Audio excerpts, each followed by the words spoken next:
അത്തമി ജിഞ്ച ആണ് ഇപ്പോൾ ഞങ്ങൾ സന്ദർശിച്ചുകൊണ്ടിരിക്കുന്നത്. അതിമനോഹരമായ പുരാതനമായ ഒരു ഷിൻഡോ ഷ്രൈനാണ്. എത്ര മനോഹരമായിട്ടാണ് ഇവർ പ്രകൃതി ഇവിടെ കാത്തു സൂക്ഷിക്കുന്നത്. ചെറിയ ഈറ്റ ഇല്ലികൾ, നമ്മളുടെ ബാമ്പു, അതിന് നടുവിലൂടെ നടന്ന് ജിഞ്ചയിലേക്ക് ഞങ്ങൾ കുടുംബസമേതം പോകുന്ന സമയമാണ്. വളരെ പുരാതനമായ ഒരു വൃക്ഷമുത്തച്ഛൻ അത്ര മനോഹരമായിട്ട് അവരുടെ വൃക്ഷത്തെ പരിപാലിച്ചിരിക്കുന്നു. ആ വൃക്ഷത്തിന് മുന്നിൽ കുമ്പിടുന്നു, പ്രാർത്ഥിക്കുന്നു.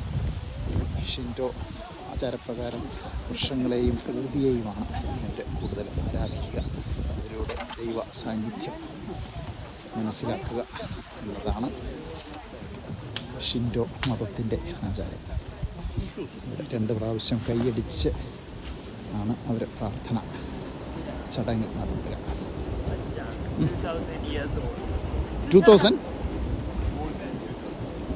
2000 വർഷം ഏതാണ്ട് ക്രിസ്തുവിന് മുൻപ്, 2000 വർഷങ്ങൾക്ക് മുൻപ് ഉണ്ടായ ഇവിടെ ഉണ്ടായൊരു വൃക്ഷമാണ് ഇത്. ആ വൃക്ഷത്തിൻ്റെ ചുവട്ടിലാണ് ഇവിടെ എല്ലാവരും ആരാധനയ്ക്കായിട്ട്, പ്രാർത്ഥനയ്ക്കായിട്ട് എത്തുന്നത്.